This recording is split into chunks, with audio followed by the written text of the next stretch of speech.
그런 의미에서 오늘 우리가 어떻게 섬겨야 될 것인가 하는 것이죠. 이 고용인의 품격은 이제 두 가지로 결정이 나는데 무슨 일을 하느냐 하는 것이 참 중요합니다. 그리고 나를 고용한 사람이 누구냐? 고용한 주인의 신분이 고귀할수록 일꾼의 가치가 결정이 되는 것입니다. 그래서 우리는 세상 주인의 일꾼이 아니고 천지를 만드신 그리스도의 일꾼이니까 이건 뭐 굉장히 그 위치가 높은 겁니다. 월급을 못 받아서 그렇지. 굉장히 위치가 높은 거예요. 여러분 진짜 중요한 일은요, 돈 받고 하는 게 아닙니다. 돈 받고 하는 거 아니에요. 그러니까 막 굉장히 순수한 거야 이게. 돈 받고 하는 거는 뭐 돈 줬으니까 그만큼 뭐 대가 지불하면 되는 것이지만 이거는 뭐 돈 받고 하는 거 아니잖아요. 정말 자발적이고 너무 귀해서 주님이 너무 기뻐하니까 이게 영혼은 살리는 거니까 이거는 뭐 그래서 돈 줘도 이거 월급이 아닙니다. 그냥 이거는 감사죠, 감사. 왜냐하면 하는 일이 너무 귀하기 때문이에요. 근데 세상적인 기준으로 보면은 조금 이게 약간 이제 혼동이 올 가능성이 많아요. 현실적으로 보니까 뭐 지위가 올라가는 것도 아니고 뭐 주의 일 열심히 한다고 해서 이거 뭐 알아주는 것도 아니고 이게 그래서 현실적으로 이 긍지를 잘못하면 이게 갖추지 못할 때가 많아요. 도리어 막 할 일 없는 사람들이 하는 것처럼 막 그냥 그렇게 윤식을 할 가능성이 참 높다는 겁니다. 시간 나면 헌신해도 되고 시간 없으면 안 해도 되고 그렇게 생각할 가능성이 많습니다. 여러분 복음의 가치는 이거는 엄청난 겁니다.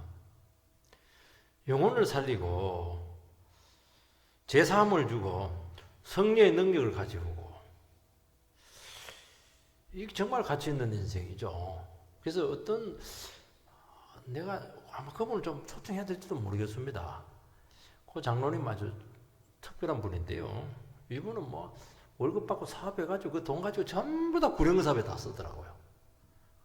그래서 우리가 대인 이 전도를 하고 이렇게 해야 되는데 우리가 노방 전도를 하긴 하는데 대인 전도까지 딱 들어가야 되는데 이 부분이 조금 제가 기도 중에 있는데 이분의 원리가 상당히 우리에게 맞겠다 하는 생각을 제가 지금 하고 있습니다. 자기는 그게 본업이라는 거예요. 그럼 당신 하는 사업은 뭐냐? 부업이라는 거예요. 그 다음 입에서 그렇게 나와요. 너무 재밌다는 거예요. 이 영혼 살리는 게.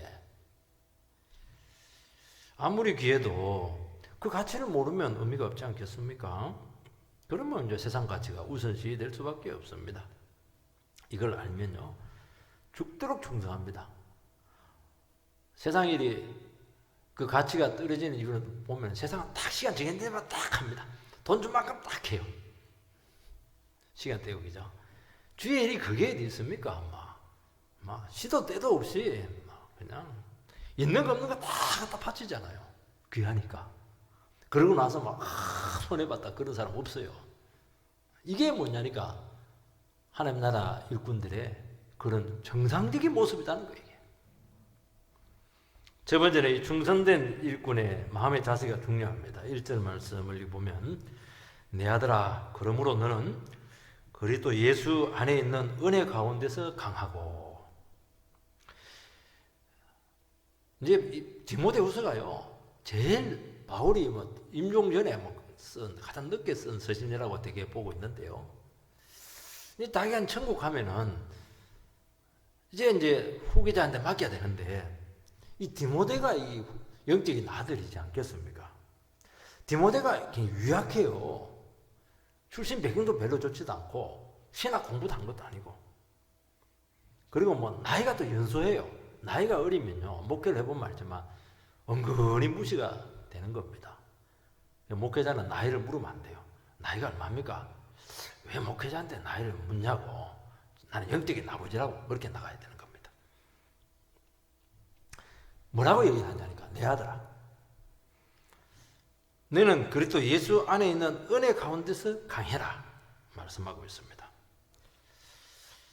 우리가 은혜 이렇게 하면은 유약하고 부들부들하고 뭐 잘못해도 뭐 대충 눈 감고 넘어가지고 이런 것을 은혜라고 생각을 합니다. 그러나 주님이 주신 은혜로 강하라 그렇게 말씀하고 있습니다. 우리가 생각할 때는 이제 늘 잘해 야물딱지게 일해야지. 그리고 내 체력이 약한데 체력을 길러, 힘을 길러, 지식을 많이 쌓아. 이런 말을 일절 안 합니다. 은혜 가운데 강해라. 그래서 진정한 강함은 어디서 오는 것입니까? 은혜에서 강함이 오는 것입니다. 그래서 우리가 주의 일을 감당하고 구역장을 하고 교사를 하고 일꾼으로 섬기려면은 말도 잘해야 되겠지만 머리도 잘 돌아가고 이렇게 해야 되겠지만은 그거는 부수적입니다. 은혜를 아주 많이 받아야 돼요. 그리고 심령이 강해져야 되는 것입니다. 그래서 항상 주의 일을 감당하고 이렇게 하실 때 보면은 예배를 굉장히 소중하게 생각해야 됩니다. 저는 뭐 예배 안 드리고 뭐 봉사하고 이런 것들은 저는 원치를 않아요. 봉사 안 하고 예배 드리는 게 훨씬 더 낫습니다. 자기가 은혜를 받아야죠. 은혜 받지 못하면 확실히 약해져요. 그리고 쉽게 흔들립니다. 그리고 오래 가지를 못해요. 이게 왜냐하면 이게 뭐 은혜만이 주의 일을 할 수 있는 기본적인 동력을 제공하기 때문이죠. 자기 힘으로 막 이렇게 해요. 근데 뭐 그게 뭐 한두 번이지 금방 고갈이 오고 금방 한계가 온다는 것입니다. 그리고 인간적인 생각이 자꾸 와요. 손해다. 나는 시간 남아 사는 거야. 이렇게 한다든지 또 자꾸 이기적인 마음이 자꾸 들 수밖에 없습니다. 그래서 타성에 적게 되면 수고는 해요. 책임감은 있으니까. 그러나 열매는 없습니다. 참 신기해요. 하나님 나라의 일은 심은 대로 거두거든요. 믿음으로 심어야, 사랑으로 심어야 열매가, 진짜 열매가 나옵니다. 그냥 우리는 나는 많은 일을 했다고, 세상에서는 월급 줄지 모르겠지만은 많은 일을 했다고 해서 이게 열매가 있는 게 아닙니다. 믿음으로 해야 돼요. 그래서 은혜를 받아야 심지가 굳게 되고 자기 맡은 일을 끝까지 자기 자리를 지킬 수가 있습니다. 들락날락 이게 좋지가 않습니다. 외적으로는 이제 중심은 강한데 외적으로는 드러나는 건 굉장히 온유하고 부드럽습니다. 이게 겉으로 강한 게 속이 약해서 그렇거든요. 그러면 성령의 능력이 오게 되고 주신 사명 귀함을 깨닫습니다. 그래서 계속 이걸 깨달아야 돼요. 참 저는 학교 다닐 때 참 인상에 남는 그 선생님들이 계세요. 우리가 막 여름이 오고 막 게을러지고 이러면 막 꼭 약을 뭐 먹여요. 공부해야 되는 이유들 너무 감동이 돼요. 그러면 적어도 한 달은 가요. 한 달이면 또 약을 한 번 더 먹입니다. 그 동력을 넣어주는 것이죠. 공부해야 될 동기를 계속 집어넣는 것이죠. 주님이 함께 하심을 알게 될 때 불신앙이나 이기심이나 인간적인 생각이 사라지게 되고 어떤 난관도 다 극복을 해낼 수가 있습니다. 참 이게 그래서 하나님 나라의 일은 참 이게 안 되려고 하면 할 게 하나도 없어요. 근데 제대로 하려고 하면 막 이것처럼 많은 일이 없고 이것처럼 퀄리티 높은 게 없고요. 이것처럼 고귀한 일도 없습니다. 그래서 주의 일을 하려고 하면 자기 힘을 일단 빼야 됩니다. 주님 외에 뭐 다른 힘들 우리는 얼마든지 붙잡을 수가 있거든요. 물질도 잡을 수도 있고 우리는 배경도 또 중요하게 생각할 수도 있고요. 또 자기 나름대로 의가 있으면 자랑거리들이 있습니다. 이런 것들이 싹 없어져야 됩니다. 그게 없어져야 은혜가 이게 우리에게 찾아오거든요. 은혜는 내게 없어져야 돼요. 디모데는 모든 부분에서 선생님 되시는 이 바울 사도를 비교가 되지가 않아요. 일단은 뭐 바울 사도는 똑똑해 아는 것도 많고 뭐 학벌도 뭐 가말리엘 문화생 후계자였어요. 이 사람은 베냐민 지파 중에 베냐민, 성골 중에 성골이고, 이는 아버지도 뭐 헬라인이고 이방인이고 말이죠. 엄마가 이제 히브리인데요. 그러니까 뭐 체력도 약하고 성경 아는 것도 약하고. 근데 지금 주님께서 바울 사도가 말하고 있는 것이 뭐냐? 그건 문제 안 된다. 도리어 내가 약하고 부족하기 때문에 은혜로 채워지는데 굉장히 유리하다는 거예요. 지금 우리는 보면 이제 어떤 분들은 너무 똑똑해요. 말도 막 너무 잘하고 말이 많고 빠르고 있는 걸 머리가 다 들어가서 그렇게 하는 거거든요. 어눌한 사람들은 머리가 굉장히 회전이 느려요. 근데 잘 생각해야 됩니다. 왜 사람들이 말을 안 할까? 왜 사람들이 말을 안 합니까? 몰라서 말을 안 합니까? 몰라서 말 안 하는 게 아닙니다. 다 해본 거예요. 그냥 다 알고 있는 겁니다. 자기만 막 아는 것처럼, 자기가 다 잘한 것처럼 얘기하고 이렇게 하는데 그거 몰라서 그래요. 그게 이제 뭐냐니까 아직 힘이 안 빠져서 그런 겁니다.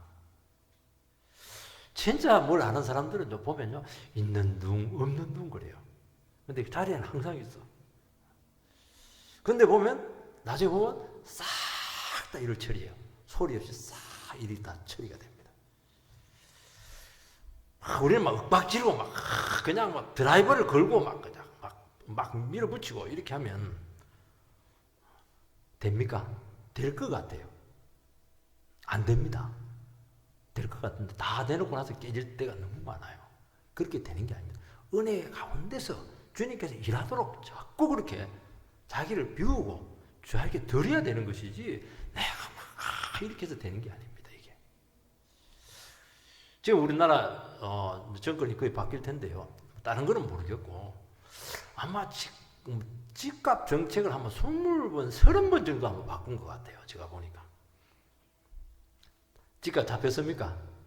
천정부지로 올라버려서 한 2배 오른 것 같아. 내가 보니까. 얼마나, 서울은 아예 뭐, 쳐다보지도 못해요. 전세금 턱대 없어요.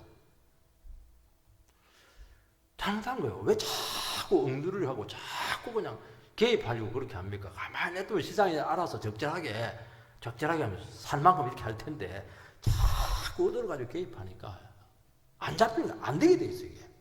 빨리 깨달아야 되는데, 똑똑하다고 생각하니까 그렇게 하는 거예요, 이게. 될 것 같죠? 야무지죠? 강하죠? 안 됩니다. 세상이 그렇게 호락호락합니까? 세상도 호락호락하지 않는데 하나님 날 일이 뭐 그렇게 호락호락합니까? 될 것 같죠? 교회가 뭐 설교만 열심히 하면 될 것 같죠? 아닙니다. 예수님 몇 분 죽어야 돼요. 예수님처럼. 그래서 어떻게 힘 쫙 빼고 주님이 하십니다. 도리어요, 대부분의 경우는 그냥 가만히 두면 시간 지나면 되는 경우가 너무 많아요. 그걸 못 견디는 거예요. 속이 타가지고. 그래서 덜쑤시고 이렇게 해가지고 책임도 못 지면서 그냥 거기서 문제만 이렇게 되고 이렇게 해가지고 되는 것도 없고 안 되는 것도 없고 대부분 일을 그랬을 때가 참 많아요. 속은 상하고 은은 다 깨져버리고. 왜 그렇게 합니까? 좋은 일을 그렇게 하지 마시고 나를 비우고 탁 낮추고 그냥 하나님께서 탁 낮추고 있으면 딱 보여요. 내가 딱 들어가야 될 자리, 내가 감당해야 될 거 딱 보여요. 돈이 필요하면 돈을 딱 주고, 시간 필요하면 시간을 딱 주고. 그러면 나는 안 보이는데 주님께서 싹 다 해놓습니다. 빨리 그 배우시기 바랍니다. 그렇게 해야 돼요. 좀 늦으면 어때요? 꼭 우리 성에 차야 됩니까? 우리 자꾸 내 성에 차야 되거든요. 애들을 왜 자꾸 개입하고 구박하냐니까 내 성에 안 차는 거예요. 이게 내 기준에 맞지를 않아요. 그러니까 자꾸 그냥 윽박지르고 개입하고 잔소리하고 그러면 그럴수록요 못 나갑니다. 잘못 나갑니다. 교회도 똑같아요. 어떤 교회는 뭐 특별한 것도 없어요. 근데 은혜가 있어요. 따뜻하고 사랑이 있어요. 그러면 부흥이 돼 있습니다. 가진 것도 별로 없고 하는 것도 별로 없는 것 같은데 막 역사가 있습니다. 요란하다고 되는 게 아니에요. 은혜 가운데 딱 세워지게 되기 바랍니다. 은혜 안에 강한 것은 세 가지를 기억해야 됩니다. 첫 번째는 정신적으로 좀 건강해야 됩니다. 신앙이 이제 건강하지 못하면 마음이 쉽게 약해지고 병들 가능성이 참 많습니다. 오늘 오전에도 얘기했지만 이 복음으로 들어가지고 이 복음으로 영혼이 강해져야 됩니다. 그래서 뭐 이상한 뭐 심리학 이런 것들 자꾸 하면 안 돼요. 그 우울증 와요. 정신적으로 약하면 별것 아닌 것으로 이게 병적인 반응을 보일 때가 참 많습니다. 쉽게 침체하고 자기 연민에 빠지는 것입니다. 그리고 사단에게 노출이 되고 상처를 쉽게 받아요. 여러분 상처를 쉽게 받는 게 이게요 결코 좋은 게 아니에요. 왜 상처를 받아요? 상처를 안 받으면 되는 거예요. 그 사람은 늘 그렇게 이야기를 해요. 그 사람은 늘 그 눈빛이 그래요. 의심한 사람은 늘 그렇게 해요. 그런데 꼭 상처를 받는다니까요. 내가 안 받으면 되는 거예요. 그거 내가 안 받으면 어떻게 내가 은혜 받아가지고 영적인 건강이 딱 회복이 되면은 아무 문제 없어요. 아이고 저것 봐라 저것도 기도해 줘야 되겠구나. 그렇게 하면 이기는 거잖아요. 그리고요 정신적으로 건강하면은 일단 자기 생각을 지켜냅니다. 생각에서 다 나오거든요. 그리고 생각의 한계를 딱 끊습니다. 아 이거는 오버하는 거야. 이거는 마귀가 좋아하는 생각이야. 이거는 주님이 기뻐하잖아. 그 자기 범위를 넘어서면 맡겨버리면 돼요. 그리고 내가 막 너무 의식을 하고 있고 집착하고 있다. 그거는 지나친 거거든요. 그럼 탁 끊으면 돼요. 이게 건강한 거예요. 이게 생각으로 너무 많이 가는 게 결코 좋지 않아요. 이게. 그래야 내 영혼이 가볍잖아요. 그래야 뭐 남을 도와주든지 그렇게 하지 않겠습니까? 그래서 하나님의 말씀으로 자기 상태를 자꾸 점검을 해서 자기 치료를 자꾸 잘 해내시기 바랍니다. 두 번째는 지혜로워야 된다는 것입니다. 우리가 이제 주의 일을 감당하고 사명을 감당할 때 우리는 어떤 문제가 생기면 옳으냐 그러냐 진리냐 진리가 아니냐 자꾸 그렇게 이분법적으로 접근을 합니다. 그러면 뭐 한쪽이 망해야 돼요. 한쪽이 완전히 그냥 내만 옳아야 되는 겁니다. 여러분 교회에서 옳은 거 없어요. 늘 얘기하잖아요. 틀린 것도 없고 옳은 것도 없어요. 뭐가 옳은 겁니까? 주님이 옳은 겁니다. 주님이 옳은 게 뭡니까? 내가 저 가지고 영혼 살려내면 돼요. 내가 주장해가지고 내가 옳은 걸 팍 주장해 영혼 죽었다. 그거 틀린 거예요. 저 사람 틀렸어요. 근데 내가 저 가지고 저 사람이 살아났어요. 누가 옳은 겁니까? 그 사람이 옳은 거예요. 그게 옳은 거예요. 그게 지혜라는 거예요. 지혜. 근데 내가 늘 얘기하잖아요. 저주라고. 그럼 영혼을 얻어요. 그럼 하나님께서 착하고 충성되냐 칭찬 엄청나게 합니다. 그렇게 일을 해야 되지. 막 자기 기준을 가지고 막 옳으니 그러니 맞아요. 그거 왜 틀리다고 그래요? 근데 그 사람한테는 안 맞아요. 그리고 이 작은 교회는 또 안 맞을 가능성이 많아요. 이게. 그래서 복잡하고 애매하고 곤란한 문제들이 대부분이지 않겠습니까? 그걸 너무 믿음의 차원으로 끌고 가면은 굉장히 어려워집니다. 이게. 믿음의 차원 너무 끌고 가지 마세요. 그 지혜로 해결해야 될 게 너무 많은 거예요. 문제의 본질을 보고 상황을 고려하면서 상대방의 입장에 맞추어서 자연스럽게 접근하게 되면 시간 지나면 전부 다 해결됩니다. 그리고 굉장히 고마워합니다. 자기를 배려해 줬기 때문에. 애한테 막 강한 걸 욕할 수는 없는 거잖아요. 그 수준에 맞도록 내가 맞춰줘야 되는 거예요. 시끄럽고 막 이렇게 하기 이게 지가 부족해서 그래요. 이게 좌로기 일을 잘 감당하려면 지혜가 있어야 되고 치우치지 않아야 되고 균형감이 있어야 되는 것입니다. 균형을 맞출 때 이런 게 어디 있어요? 다 대충 봐가지고 이렇게 하잖아요.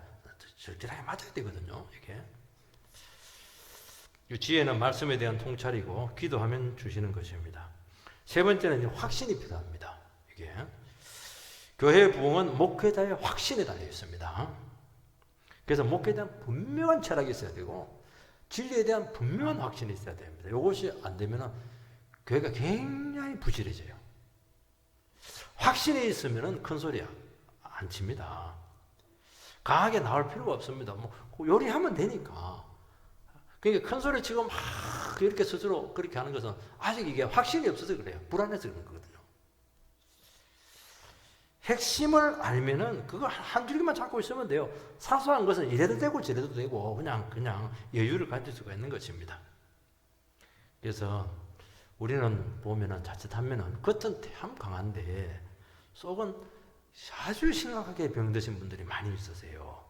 그런 분들은 말씀을 듣고 은혜 많이 받아가지고 중심을 완전히 새롭게 하시기 바랍니다. 그렇게 해야 돼요. 그게 충성된 일꾼이 되는 아주 중요한 마음의 준비고 자세입니다. 두 번째는 충성된 종의 1차적인 사명이 뭐냐 하는 것입니다. 2절 말씀을 보면 또 내가 많은 정인 앞에서 내게 들은 바를 충성된 사람들에게 부탁하라. 그들이 또 다른 사람들을 가르칠 수 있으리라. 영혼을 섬기고 봉사하고 목회하고 전도하는 목적을 분명히 하라는 것입니다. 목적이 뭡니까? 복음을 전하고 영혼들을 잘 케어하고 구역장으로서 좀 일을 감당하고 이렇게 하는 것은 목적은 딱 하나입니다. 내 좋아서 하는 거 아닙니다. 제자화합니다. 주님의 제자를 만드는 것입니다. 바울이 디모데를 복음의 아들로 세웁니다. 디모데는 또 다른 제자를 세워야 돼요. 그 제자는 또 다른 제자를 세워야 돼요. 그래서 여기까지 복음이 우리에게 찾아왔습니다. 우리는 또 다른 제자를 세우는 거예요. 제자 훈련하라는 게 아닙니다. 영적인 아들을 많이 만들어내라는 겁니다. 많은 증인들 앞에서 내게 들은 바가 뭐죠? 말씀이고 복음이잖아요. 우리가 같이 설교를 듣는 것은요, 나 빼놓고 나머지는 전부 다 증인들이에요. 많은 증인들 가운데 복음이 증거된 거니까 이건 공적인 거 보편화된 진리라는 것입니다. 의심하지 말라는 것입니다. 진리성이 확보가 된 것이죠. 그래서 이 설교를 듣고 은혜를 받아라는 거예요.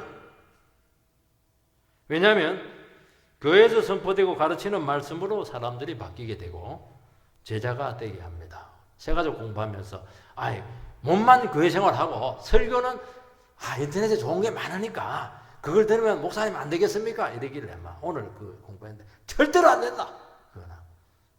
설교가 아무리 약해도 몸이 와가지고 그 공동체 많은 정인들 앞에서 공적으로 하나님의 말씀을 들어야 된다. 그렇게 하는 겁니다. 둘이 눈 맞아가지고 혼인신고에서 살 수 있어요. 결혼식을 해야 돼요. 정인들 앞에서. 그래야 결혼이 굉장히 정인들이 눈을 딱 보고 있으니까 이게 결혼이 굉장히 안정성을 확보하게 되는 것입니다. 그래야 성경적인 신앙으로 세워지는 것이죠. 신앙은 장사가 없어요. 자기 혼자 절대로 안 돼요. 공동체 많은 정인들 가운데서 이게 우리 신앙이 확인돼야 되는 것이죠. 그래서 자기 자신이 진리를 체험했기 때문에 그 진리의 가치를 알게 되고 그렇게 되면은 이제 중요한 게 뭔가 하는 것을 알게 되면은요 사람들이 이것저것 안 합니다. 중요한 하나만 딱 하는 거예요. 엉뚱한 짓 안 해요.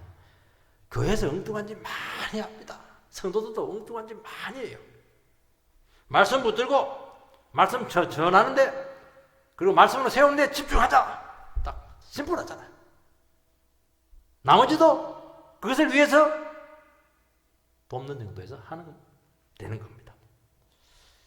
교회는 생산 활동을 하는 것도 아니고요. 목회자가 목회하는 것도 아닙니다. 목회도 제자를 만드는 거죠. 영혼을 세우는 거예요.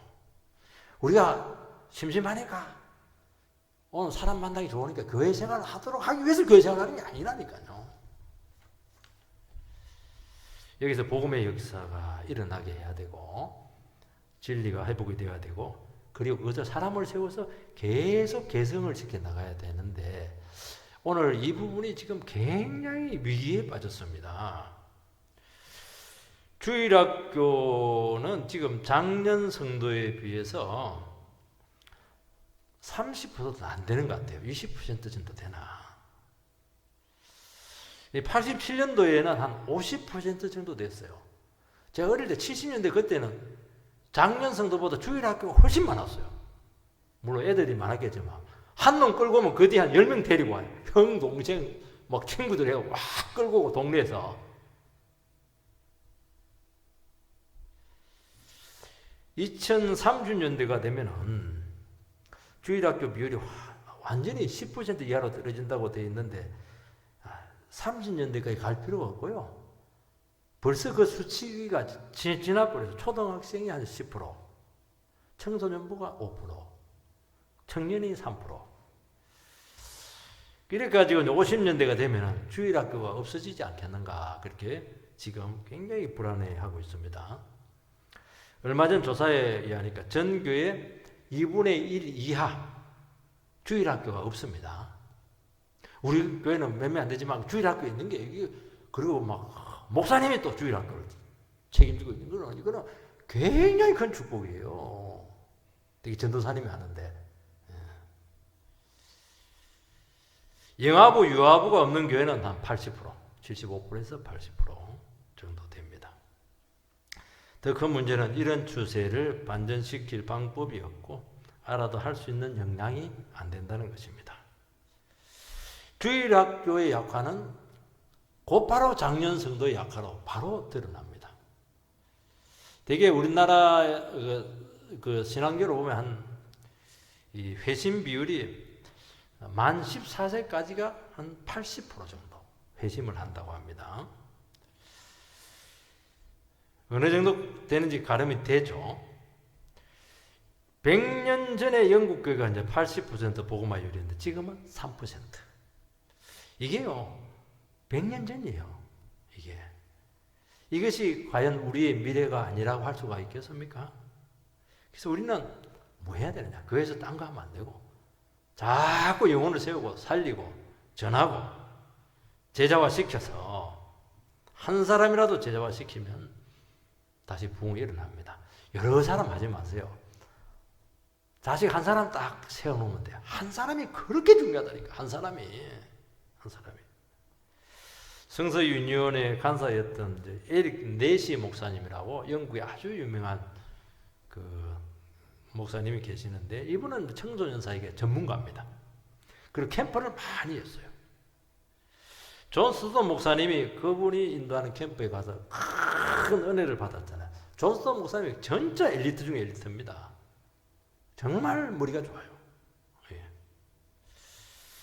그리고 그 사람이 회심을 하고 나서 5년 동안 네시 목사님하고 편지를 주고받는데 이 편지가요 매주 이렇게 주고받는데 한 번도 펑크를 낸 적이 없다고 그래요. 아무리 시간이 있고 해도요 차 안에서 편지를 써가지고 그 당시에 보냈다는 거예요. 이게. 네시 목사님은 기도의 사람이었고 이분은 주 타겟들을 영국에 살해받고 영국에 살해받겠더니 엘리트 중에 엘리트거든요. 이게 이들을 타겟으로 삼았기 때문에 너무 엘리트주의를 지향한다 그렇게 비판하는 사람도 있는데 아니었어요. 이 사람은 목적이 있었어요. 그리고 영국의 미래를 지고 갈 수 있는 사람들 이 아이들이다. 영적인 세계 이 영국 사회를 끌고 갈 수 있는 미래 지도자들을 나는 키운다. 그 목적이 분명했던 것이죠. 그 이분께서 이제 회심을 하면서 놀란 말을 하는데 내 집에 모든 부분의 열쇠를 주님께 다 반납했다. 그렇게 하는 겁니다. 내 집 신경 안 쓴다는 거예요. 그럼 뭐 했냐? 평생을 영혼 세우는데 헌신하겠다. 그렇게 합니다. 청소년 사역하는데 무슨 뭐 월급을 제대로 받을 수가 있겠어요? 여러분 한 영혼 세움의 가치를 알고 최고의 투자를 하는 것입니다. 우리는 다 하려 하지 마세요. 여러분 자녀 한 사람만 해도 진짜 제대로 그 한 사람이 결판을 내잖아요. 존 스타던 목사님이 20세기에 복음주의를 대표하는 신학자가 됐잖아요. 이 사람이 얼마나 많은 일을 했어요. 책이 얼마나 많이 나왔어요. 한 사람의 제자죠. 지금 파리바게뜨가 지금 히트를 치고 있는데 그 삼립식품의 원래 삼립빵의 그 후신이 파리바게뜨입니다. 창업자가 이제 그때 아주 호빵 겨울에 찐통에 들어있는 막 올라온 거 이거 막 와 미칩니다. 먹고 싶어가지고 획기적인 거예요. 그 60억 개, 70억 개가 팔렸습니다. 얼마나 히트를 쳤던지. 이분이 이제 창업자가 또 돌아갈 때 장남에게는 한 10개 중에 9개를 물려줘요. 차남에게는 이제 하나, 성남에 있는 작은 공장을 하나 물려주는데 요 작은 아들이 이게 천재예요. 작은 아들이. 그래서 이 파리바게트를 만들어 가지고 최고의 제빵 사업을 일으킵니다. 계속 빵을 바꿔내고 계속 프랑스 가가지고 맛보고 오고 그래가지고 빵을 만들었는데 장남은 이게 딴짓을 많이 했어요. 레저 산업 이렇게 하다가 막 IMF 때 많이 망해버렸어요. 그걸 거의 넘어갈 뻔했는데 차남이 그걸 딱 인수를 합니다. 그 창업자가 아들 하나 잘 키워놨어요. 그러니까 막 창업자가 죽고 나서 막 몇 배로 그냥 큰 기업이 돼버렸어요. 한 사람이 한 사람. 여러분들, 우리는 복음을 제대로 전해서 영혼을 살리기 바라시고 한 사람 많이 하지 마세요. 모든 투자를 하시기 바랍니다. 이것처럼 남는 장사가 없다 하는 거예요. 저도 청소년 캠프도 많이 하고 저희 아내도 많이 하고 이렇게 했는데 우리 그때 표가 뭐냐? 이들 중에 미래의 지도자가 나온다. 그러니까 완전히 이들을 접근하는 법이 막 눈이 막 완전히 우리가 막 살아 있었어요. 왜냐하면 이들은 미래의 지도자들이니까. 세 번째는 충성된 일꾼의 자세가 나옵니다. 3절에서 6절 말씀을 읽어보면은 너는 그리스도 예수의 좋은 병사로 나와 함께 고난을 받으라. 병사로 복무하는 자는 자기 생활에 응외하는 자가 하나도 없나니 이는 병사로 모집한 자를 기쁘게 하려 함이라. 경계하는 자가 법대로 경계하지 아니하면 승리자의 관을 얻지 못할 것이며 수고하는 농부가 곡식을 먼저 받는 것이 마땅하니라. 세 가지 비유죠. 좋은 병사, 그 다음에 경기자, 그 다음에 농부. 세 가지 비유입니다. 좋은 병사죠. 군인은 전쟁에 위해서 존재합니다. 평상시에는 왜 존재하는지 몰라요. 밥만 축 내는 것 같아요. 그 건장한 사람들이. 전쟁 나면 너무 중요하죠. 그래서 군인은 전쟁용을 위해서 고생하고 희생할 각오를 해야 되죠. 전쟁은요, 지금 보세요. 우크라이나 얼마나 비참해요. 저거. 인정사정 안 봐줍니다. 밤에도 싸워야 되고요. 잠도 못 자고요. 뻘에 가서도 뒹굴어야 되고요. 평소에는 생각할 수 없는 일들을 감당해야 되는데 그래야 되는 것이죠. 군인은 명령에 복종해야 됩니다. 지휘관이 명령 내릴 때 이유가 어디 있습니까? 설명해주고 하는 지휘관 진짜 인격적이에요. 그런 게 없어요. 무조건 명령이에요. 이해하려고 하지 마세요. 내 생각, 내 감정, 내 논리 싹 버려야 돼요. 주님이 기뻐하시는 일이고 주님 사령관 되시는 주님이 시킨 일이고 공동체의 유익을 위한 것이다. 그럼 내 생각 전부 다 버리고 저 사람은요 그거 비교하지 말라는 거예요. 네 사명을 감당하는 겁니다. 이해가 되지 않아도 따지거나 설득이 될 때까지 움직이지 않으면 이미 패한 겁니다. 우리는 주의 일을 하고 감당할 때 내가 이해가 돼야 하려고 자꾸 하니까 문제가 되는 거예요. 여러분 어떻게 다 이해가 되고 할 수가 있겠어요? 그냥 이해 안 되더라 하세요. 하면 다 이해가 돼요. 그렇게 하는 것입니다. 돌격했는데 돌격을 안 해. 생각 한참 하다가 어슬렁어슬렁 가는데 막 지휘관이 죽죠. 총으로 쏠 수는 없고 막 속에서 불이 나는 거예요. 부르신 자를 기쁘게 해야 되는데 속이 터지게 해야 되겠습니까? 이게 속 터져 죽어요. 한번 맡은 일은 목숨 걸고 완수해야 됩니다. 핑계 남탓은 통하지 않습니다. 명령은 한 사람이 하면 됩니다. 내가 나의 역할을 소홀히 하면 적은 어디로 침투하느냐? 제일 약한 그 사람을 통해서 반드시 침투를 해요. 사탄은 항상 약한 쪽을 치고 옵니다. 그 사람 때문에 전체가 실패하는 거예요. 그 애가 시험에 드는 거예요. 이게 내 혼자 침체하고 내 혼자 그냥 좀 뒷짐지고 있고 이게 아니라는 거예요. 그 사람 때문에 그 전체가 어려움을 겪기 때문에 문제라는 거예요. 이게 그게 얼마나 있어야 되겠습니까? 절대 편한 자리 아닙니다. 스트레스 긴장 많아요. 자기 생활에 얽매이지 마시기 바랍니다. 먹을 거 다 먹고 쉴 거 다 쉬고 막 누릴 거 다 누리고 막 볼 거 다 보고 언제 그 군인 노릇을 합니까? 내 의지 욕망 필요 없어요. 다 맡기면 여유가 생기고 감당할 수가 있습니다. 주님께 다 맡기세요. 둘째는 경기하는 운동선수입니다. 운동선수는 게임에 나가서 금메달을 따야 돼요. 평상시에는 실전을 방불케 하는 훈련을 해야 되는 것입니다. 그래서 경기보다 훈련이 더 힘든 것입니다. 왜냐하면 일단은 경기장에 딱 들어서는 순간 실수가 용납되잖아요. 실수 하나로 성패가 갈리는 겁니다. 그날 저녁에 술을 좀 먹었다. 신문에 다 나오잖아요. 야구 선수들. 그래서 나라 개망신 당하잖아요. 술 먹었다 이게 통하지 않아요. 컨디션 조절에 실패한 것이거든요. 반칙, 꼰수, 운, 편법 이거는 프로 세계에서는 안 통합니다. 그리고 약점이 있으면은 상대방은 다른 쪽으로 공격하는 약점, 백핸드가 약점이다. 무조건 백핸드를 뭐 아마추어니까 왔다 갔다 하지. 프로 세계 가보세요. 백핸드 사람은 약하다. 막 100개 중에 90개는 백핸드로 줘요. 그러니까 지는 거예요.